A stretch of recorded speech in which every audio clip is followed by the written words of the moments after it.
Hi, welcome. You're tuned in to the Attorney Billing Service channel. I'm your host, Sean Graham. And on this show, we're going to be talking about legal news, business information, and current topics that are going on in the world today. Today's show is about illegal immigration. So if you have somebody who's undocumented and living in fear, you're going to want to have them tuned in because we're going to give them some helpful tips that are going to help them out in the future. In the studio today, I have Saman Nasseri. Thank you, brother, for showing up. You're looking Absolutely. good out here. Thank you for having me. You look good, too. Good to see you. Appreciate it. It's always a pleasure. Saman is a criminal defense attorney, also important immigration attorney. Saman, can you give them some information about your practice and what you do? Absolutely. Yeah, thank you. So my name is Saman Nasseri. I'm a criminal defense immigration attorney. I handle everything on the immigration side, from family matters to bringing your family members here from any country. You marry a U.S. citizen, you're engaged to a U.S. citizen, you want to try to get your green card that way. And or if someone you know or you are facing deportation proceedings, I help you try to defend your deportation proceedings. And then everything on the criminal side, from DUIs to serious felonies to getting your record cleared up afterwards when you're trying to get back on your feet. So that's a spectrum of what I do, what my office does, and what we handle for people. Okay, appreciate it. Now, Saman's going to give us some information about immigration going on today. So the big topic or the big thing in the news is the Trump administration. Yeah. So Donald Trump has a different goal when it comes to immigration, including Jeff Sessions, his attorney general. What do you think his goal is with this administration, primarily on immigration? So I think big picture, what they want to do is, I think they do want to implement fear because it's keeping people from coming into the country. In the last few months, the number of undocumented people coming into the country was significantly lower than it has been over the last 5 years. So I think they want to keep people from coming in that aren't going to be coming in illegally. And then they're going to set the tone for people that are here illegally, what to do with them, how they can eventually, not necessarily amnesty, but somehow to stay in the system. Unfortunately, I don't think everyone in the administration is on the same page. So far, they said they would be targeting people with numerous deportations or criminal records to try to deport them first. That hasn't been the case. They have been targeting people that don't have criminal records necessarily. Even, for example, just in the news recently is the one kid that was given DACA under Obama's laws, and dreamers were told that they wouldn't be deported, and sure enough, this guy got deported last week and is now back in Mexico with his family. So There are some sad stories like that, but I think the most part is they're going after people with serious criminal records is what they really want to go after. Oh, wow, definitely interesting. So let's talk about some of the topics that I hear going on in the news is sanctuary states. What exactly is a sanctuary state or sanctuary city? Yes, so what that is basically the mayors, the sheriffs, the police departments of these cities are saying, hey, look, we're not going to cooperate with ICE. If ICE comes telling us we need someone who's here illegally, we're not going to just hand them over to you. That's not our job. We're not doing ICE's job for them. Mm-hmm. The big issue with that, though, is that Trump has essentially told all these cities, all these states that want to do the sanctuary stuff of, hey, if that's what you want to do, all right, I'll figure out a way to cut federal funding to you. Then you lose federal funding. So a lot of the states are starting to back off that a little bit. A lot of cities are trying to back off that a little bit. But at the same time, a lot of police departments have, without coming publicly and saying it, but they're not helping ICE. They're not going out. They're not doing ICE's job for them. They're not making the arrests based on someone just being here illegally. They're not calling ICE during traffic stops because that's not their job. Okay. Now, you mentioned the term ICE when we were talking. What exactly is an ICE agent for those people who don't know? So an ICE agent is an officer that works for Immigration and Customs Enforcement. It's a federal officer, federal agent. Now, these guys go around, they work with Border Patrol, but they're not the same office, and they're all under the umbrella of Department of Homeland Security. But essentially, they can go around, they make their arrests, but the same laws apply. They have to have a warrant. They have to have a valid reason to arrest you. They can't just go on a hunch and say, hey, you look like you're here illegally. I'm going to go ahead and arrest you and start questioning you. Okay. So you mentioned arrest.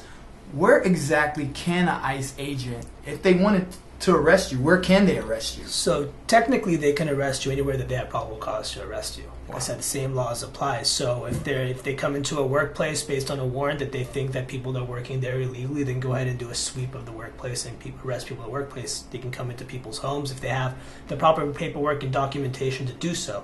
The problem is that a lot of these people don't speak English necessarily, or they get scared. So when they open a door and a mother or a grandmother opens the door and they see ICE agents, of course they're scared. There's children in the house, so they cooperate. A lot of the time these ICE agents don't really have the actual authority, or they're looking for somebody else that might have lived there that doesn't live there anymore, and now this family's getting hassled because of that. So it's an ugly situation. Wow. Definitely crazy.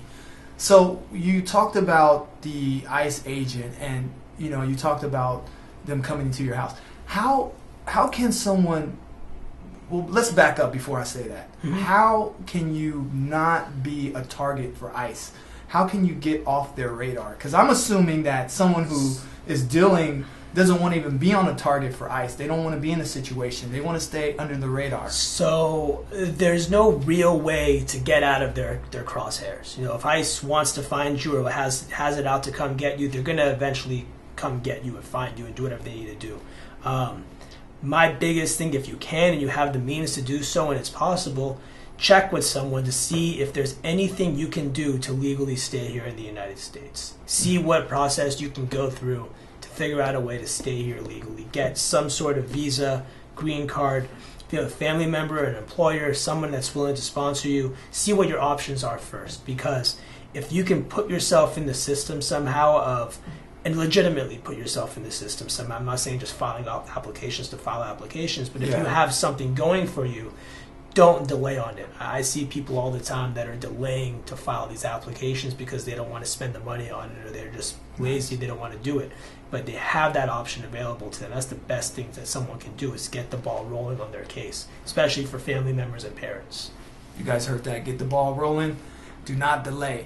Now, we talked off camera before, and you said that as far as ICE agents, someone can be tipped off in a situation. Can you give us more explanation on that? That is correct. So ICE officers, a lot of the times they do work on anonymous tips. You can call them anonymous tips. And they're told, they'll do a sting operation. They're told that, hey, this employer is employing undocumented workers, and they'll go and do a sweep of that place. So they'll say, hey, look, I know this house. And sometimes it's vindictive. It's people versus people, just making these anonymous tips. I unfortunately had a girl a while back that somebody said she was human trafficking. This girl had never been arrested a day in her life and was not trafficking people. It was even though she was here legally, she had a visa to be here. She got interviewed, the whole thing, realized none of it was true, but they do follow up on these leads. Yeah, wow, that's interesting. So that's definitely, if you guys be in a situation that you're around people that you trust, you don't want to be in a situation where you're around someone who wants to tip you off, obviously, and it looks like it can happen in work areas, and even a neighbor could tip you off. So those are things you want to know. So Saman, if you can give people 2 tips that they can use to actually help them out, what would those 2 tips be? The first thing would be to make sure you know your rights. Make sure that if somebody comes and arrests you, or ICE shows up to your house or to your place of work, see if they have a warrant, see if they have paperwork. Don't be afraid to say something. Have them show you. If they say they have an arrest warrant for you, make them show it to you. Have them show you that your name is on that paperwork, saying that they're there to arrest you, because they can't start questioning you on a hunch that you might be undocumented, even though they might be there for somebody else. And the second biggest tip is contact an attorney, whether it means anybody, it doesn't matter. Just see what your options are. A lot of people are just scared because they don't know what their options are. They're afraid to find out what their options are.